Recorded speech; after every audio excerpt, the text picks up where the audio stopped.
Imagine a world teetering on the brink of cultural oblivion. A society rich in tradition, language, and learning, suddenly threatened by the jaws of extinction.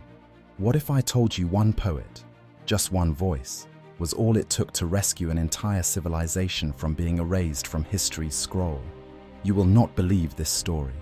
Let's dive into one of the most inspiring yet hidden historical gems of all time, the saga of Ferdowsi and the Persian civilization. Our story begins in the 10th century in what is modern-day Iran. Back then, the Persian Empire was no longer the great monolithic power it had been centuries earlier, under the Achaemenids or the Sassanids. Instead, it was fragmented, much of its territory taken over by Arab caliphates. The Persian language, along with its historical identity, was at risk of vanishing. Arabic had become the dominant language of science, governance, and literature, eroding the cultural fabric of the ancient nation of Persia. Many feared that their rich pre-Islamic heritage, myths, and epics would be lost forever. The question of identity burned bright. What did it mean to be Persian in a world where Persian stories were not being retold and Persian traditions were becoming relics of the past? Enter Ferdowsi. Born in 940 CE in the town of Tus, in the northeastern region of modern-day Iran, Ferdowsi was a man of modest means. But he carried within him a rich fire, a passion for the preservation of Persian culture and language. And it was this passion that fueled one of the most monumental works of literature in world history, the Shahnameh, or the Book of Kings. Picture this: Ferdowsi, armed with just his pen and his extraordinary mind, embarks on a near impossible mission. The Shahnameh was not just a book, it was an epic, a colossal tapestry of stories spanning over 60,000 verses. To put this in perspective, that's more than 20 times the length of Homer's Iliad. Ferdowsi's goal was clear: to document the history, myths, and legends of Persia in their original language, Persian, to ensure this was not lost to the tides of time. And he did this during a period where Arabic was crowding out local languages, especially in literary circles. For 30 years, Ferdowsi labored on his magnum opus. Think about this. He wrote for 3 decades.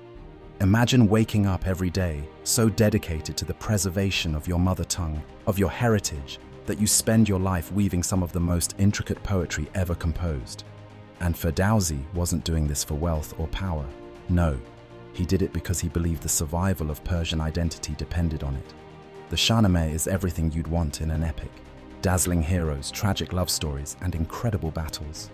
It begins with the creation of the world and continues through the rise and fall of empires, recounting stories of legendary kings such as Jamshid and Khosrow, and heroic figures like Rustam and Sohrab. But these aren't just stories. With every verse, Ferdowsi was stitching together the essence of a civilization. He was saying, this is who we are, this is where we come from. But here's what makes this tale even more extraordinary. Ferdowsi's work faced incredible challenges. At a time when his homeland was fractured politically and Persian culture was being overshadowed by Arabic influence, many would have given up on such an ambitious endeavor. Not Ferdowsi. Even when he was met with meager financial reward for his masterwork, legend has it that the Persian king who commissioned the Shahnameh initially refused to compensate him properly. Ferdowsi pressed on. Imagine completing a life's work only to be undervalued. Imagine the heartbreak. And yet, he didn't stop. Ferdowsi's motivations were far greater than money. They were rooted in something much larger than himself. Fast forward to today, and the Shahnameh is not just a book, it is a cultural treasure. Its stories are told and retold, not just in Iran, but across the world.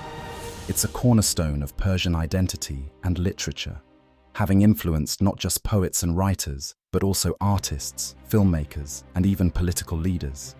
In essence, Ferdowsi didn't just write a story, he saved an entire civilization's cultural DNA. And here's the kicker: Ferdowsi didn't live to see the full impact of his work. He passed away in 1020, a relatively unremarkable figure in his time. Yet, centuries later, his influence is profound and eternal. His Shahnameh serves as a reminder that culture, when preserved and celebrated, can survive even the harshest assaults on its existence.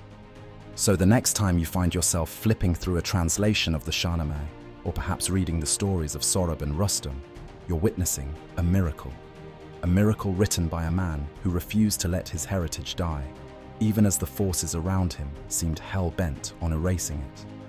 Ferdowsi stood up to time itself, pen in hand, and said, "Not on my watch." Now here's a question for you to ponder. What would you do to preserve what you love most about your heritage? Would you dedicate your life to a cause that you might never see the fruits of? Remember, the candle that burns brightest often sacrifices everything for its light. Ferdowsi's story is a testament to the power of resilience, creativity, and love for one's culture. Let's honor that legacy by continuing to tell stories, celebrate our languages, and cherish our histories. That's what keeps them alive. And there you have it, an often overlooked chapter in the book of human history, starring a quiet, determined poet who changed the destiny of an entire civilization. History, they say, is written by the victors, but in this case, it was written by a poet, and it has stood the test of time. Want to learn more about other hidden gems from the past? Stay tuned to Historical Hidden Gems as we uncover incredible stories like this one. You never know what you might discover about the world or yourself. Until next time, keep exploring.